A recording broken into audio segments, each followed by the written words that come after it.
Law. Thank you, Mr. Speaker. May I associate myself and the whole of my party here with the horrors and unfolding tragedy of the bombing last night in Gaza of the hospital. Mr. Speaker, the Rafah border crossing from besieged Gaza into Egypt has been hit by several Israeli airstrikes, causing absolute terror for those who urgently need this crossing open to escape. Nadia El Nakla, an elected councillor in my city of Dundee and the wife of Scotland's First Minister, has had to take calls from her parents, Elizabeth and Majid, who, like all others trapped in Gaza, have been describing the horrors of death and indiscriminate killings everywhere. Members of her family were hit yesterday by a rocket from a drone, and Nadia's mother was saying her final goodbyes this morning, adding, "Last night was the end for me. Better if my heart stops, and then I'll be at peace. I can't take another night." Mr. Speaker, with military action intensifying and the death toll rapidly rising, the Prime Minister's first responsibility must be to bring British citizens home. So can the Prime Minister please give his personal assurances that every single step has been taken to open the Rafah crossing for both humanitarian aid and for UK nationals like Nadia's family to flee? Well, Mr. Speaker, of course, the thoughts of everyone in this House will be with those families affected by what is happening in Israel and in Gaza, and I can give the honourable gentleman that assurance that we are doing everything in our power to ensure the safety of British nationals that are caught up in all of this, including my calls with leaders across the region, particularly around opening the Rafah border crossing, which is why I prioritised talking to President Sisi last week, and we continue to have dialogue both with the Israelis and the Egyptians about the Rafah crossing. MP Leader Stephen Flynn. Thank you, Mr. Speaker. We all continue to unequivocally condemn the abhorrent terrorist attack on the Jewish people and the Israeli state. We fully support the defeat of Hamas and, of course, the safe return of all hostages who have been taken. So too, I hope, do we all share the same common humanity of protecting civilians and condemning any acts of collective punishment against the Palestinian people. In that regard, many of the images emanating from Gaza in recent days will shock us all to the core. So can I ask the Prime Minister, will he join with us on these benches and call for an immediate ceasefire in the region?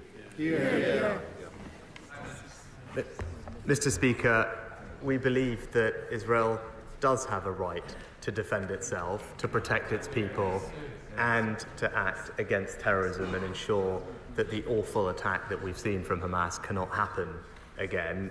And unlike Hamas, the Israelis, including the President, have made it clear that their armed forces will operate in accordance with international law, and we will continue to urge the Israelis to take every precaution to avoid harming civilians.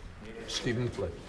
Mr. Speaker, my ask for a ceasefire is done with all sincerity to protect civilians, but also to ensure that we have the safe creation of humanitarian corridors.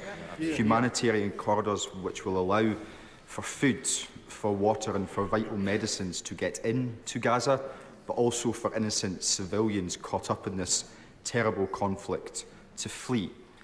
In respect of those who wish to flee, can I ask the Prime Minister what early consideration, if any, his government has given to the creation of a refugee resettlement scheme akin to that previously put in place for Syrian nationals, Afghani nationals and, of course, Ukrainian nationals?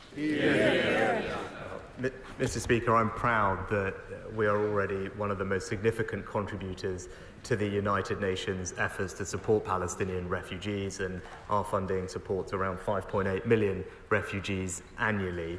And on Monday we announced a significant increase in our funding of aid to the region, including to the UN, to support refugees.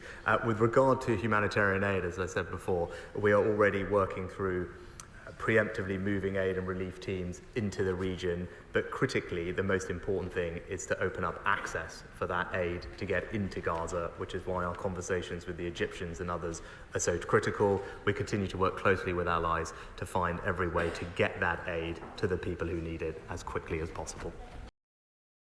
Stuart Malcolm Macdonald. I'm very grateful, Mr. Speaker. Of course, the sadism of Hamas can only be condemned, and there's no question of Israel's right to defence and security.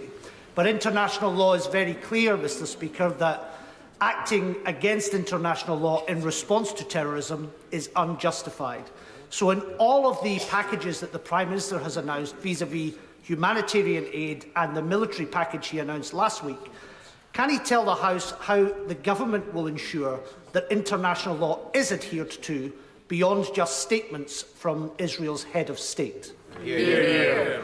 Well, Mr. Speaker, he talked about military assets. Let me be crystal clear. The assets that we have moved into the region are not there in any combat capacity. They are there for two reasons. First and foremost, to provide surveillance to ensure that this crisis does not escalate and that arms aren't being sent to entities like Hezbollah. That's what our surveillance aircraft are currently doing, and indeed the next set of assets arriving this week will also help. But also, they are there to provide contingency support for humanitarian assistance as and when required in the coming days and weeks.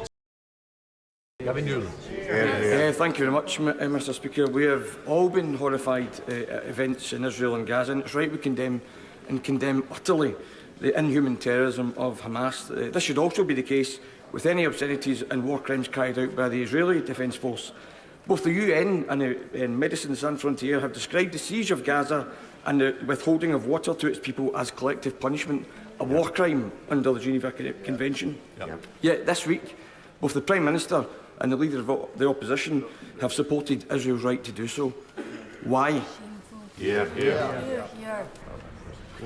Quite simply put, Mr. Speaker, Israel suffered from a brutal terrorist attack at the hands of Hamas. And it is absolutely right that Israel does have a right to defend itself, to root out terrorism and ensure that such an act doesn't happen again.